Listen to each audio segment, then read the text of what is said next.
ദേശീയ ചലച്ചിത്ര പുരസ്കാര പ്രഖ്യാപനങ്ങൾ വരുമ്പോൾ അതിനു പിന്നിൽ കൃത്യമായ രാഷ്ട്രീയ ലക്ഷ്യങ്ങളും സ്വാധീനങ്ങളും പ്രവർത്തിക്കുന്നുണ്ടെന്ന ചർച്ചകൾ ഇന്നോ ഇന്നലെയോ തുടങ്ങിയതല്ല. ആ ആരോപണങ്ങളെ ശരിവെക്കുന്ന തരത്തിലായിരുന്നു ഇത്തവണത്തെ പുരസ്കാര പ്രഖ്യാപനവും. ആർട്ടിക്കിൾ 370, സ്വതന്ത്രവീർ സവർക്കർ പോലുള്ള പ്രൊപ്പഗാൻഡ പടങ്ങൾ പരിഗണിക്കപ്പെട്ടപ്പോൾ ഉയർന്ന പ്രതിഷേധങ്ങൾക്കൊപ്പം ധനുഷിന്റെ റായനും ക്യാപ്റ്റൻ മില്ലറും വിമർശിക്കപ്പെട്ടിരുന്നു.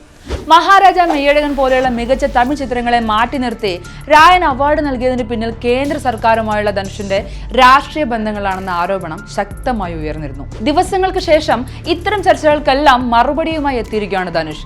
താൻ അഭിനയിച്ച സിനിമകളേക്കാൾ മികച്ച മറ്റു ചിത്രങ്ങൾ ആ വർഷം ഉണ്ടായിരുന്നു എന്നത് പരസ്യമായി തന്നെ ധനുഷ് അംഗീകരിക്കുന്നുണ്ട്. എന്നാൽ മുൻകാലങ്ങളിൽ വടചെന്നൈ, പുതുപ്പേട്ടൈ, കർണൻ, മരിയാൻ, രാഞ്ചാന തുടങ്ങിയ തന്റെ കരിയറിലെ തന്നെ ഏറ്റവും മികച്ച അർഹതപ്പെട്ട ചിത്രങ്ങൾ ദേശീയ അവാർഡുകൾക്ക് പരിഗണിക്കപ്പെടാതെ പോയതും ധനുഷ് ഓർമ്മിപ്പിക്കുന്നുണ്ട്. ഒരു തമിഴ് നടനല്ലെങ്കിൽ ഒരു സിനിമയ്ക്ക് അംഗീകാരം ലഭിക്കുമ്പോൾ അതിലെ രാഷ്ട്രീയവും കുറ്റപ്പെടുത്തലുകളും മാത്രം തിരയാതെ അതിനെ പോസിറ്റീവായി കാണാനും ആഘോഷിക്കാനും തയ്യാറാകണമെന്നായിരുന്നു ആ പ്രസംഗത്തിൽ ധനുഷിന്റെ വാദം.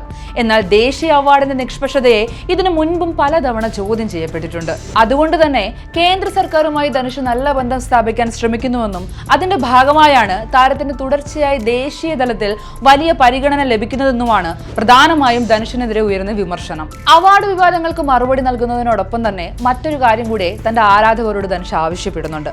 വെറും ഒരു ആൾക്കൂട്ടമായി മാറാതെ പ്രാദേശിക തലത്തിൽ ഉത്തരവാദിത്തമുള്ള പൗരന്മാരായി മാറണമെന്നും തിയേറ്ററുകളിലെ ആഘോഷങ്ങൾക്കപ്പുറം തങ്ങളുടെ പ്രദേശങ്ങളിലെ സാധാരണക്കാരുടെ ആവശ്യങ്ങൾ കണ്ടറിഞ്ഞ് സഹായിക്കാനും സാമൂഹിക ക്ഷേമ പ്രവർത്തനങ്ങൾക്ക് മുൻഗണന നൽകാനുമായിരുന്നു താരത്തിന്റെ ആഹ്വാനം. എന്നാൽ ഇത്തരം ആഹ്വാനങ്ങൾക്ക് പിന്നിൽ ധനുഷും രാഷ്ട്രീയത്തിലേക്കോ എന്ന ചോദ്യമാണ് ഇപ്പോൾ ഉയരുന്നത്. തമിഴ്നാട് രാഷ്ട്രീയത്തിൽ അഭിനേതാക്കൾ രാഷ്ട്രീയത്തിലേക്ക് പ്രവേശിക്കുന്നത് പുതിയൊരു സംഭവമൊന്നുമല്ല. എന്നാൽ ധനുഷിന്റെ ഈ പ്രസ്താവന വിജയ് തന്റെ രാഷ്ട്രീയ പ്രവേശനത്തിന് മുന്നോടിയായി നടത്തിയ നീക്കങ്ങളോട് സാമ്യമുള്ളതാണെന്ന് രാഷ്ട്രീയ നിരീക്ഷകർ ചൂണ്ടിക്കാണിക്കുന്നുണ്ട്. നടൻ വിജയ് തമിഴക വെற்றி കഴകം എന്ന രാഷ്ട്രീയ പാർട്ടി ഔദ്യോഗികമായി പ്രഖ്യാപിക്കുന്നതിന് മുൻപ് വിജയ് മക്കൾ ഇയക്കം എന്ന സംഘടനയിലൂടെ വർഷങ്ങളോളം ഇത്തരം സാമൂഹിക സേവനങ്ങളിലായിരുന്നു സജീവമായിരുന്നത്. സമാനമായ രീതിയിൽ ആരാധകരെ പൊതുസേവനത്തിലേക്ക് തിരിച്ചുവിട്ട് ജനങ്ങളിലേക്ക് നേരിട്ടെത്തുന്ന ഒരു അടിത്തറ നിർമ്മിക്കാനാണോ ധനുഷും ശ്രമിക്കുന്നതെന്നാണ് തമിഴക രാഷ്ട്രീയത്തിലെ പുതിയ ചോദ്യം. എന്തായാലും ധനുഷിൻ്റെതായി ഇനി വരാനിരിക്കുന്നത് ഗംഭീര പ്രൊജക്ടുകളാണ്.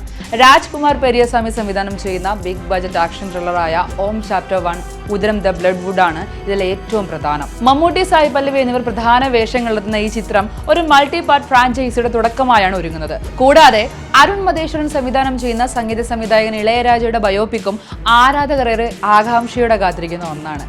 കർണൻ എന്ന സൂപ്പർ ഹിറ്റിന് ശേഷം മാരി സെൽവരാജുമായി വീണ്ടും ഒന്നിക്കുന്ന പുതിയ ചിത്രവും ലബർപൻ സംവിധായകൻ തമിഴരശൻ പച്ചമുത്തുവിന്റെ പ്രൊജക്റ്റും അദ്ദേഹത്തിന്റെ ലൈനപ്പിലുണ്ട്.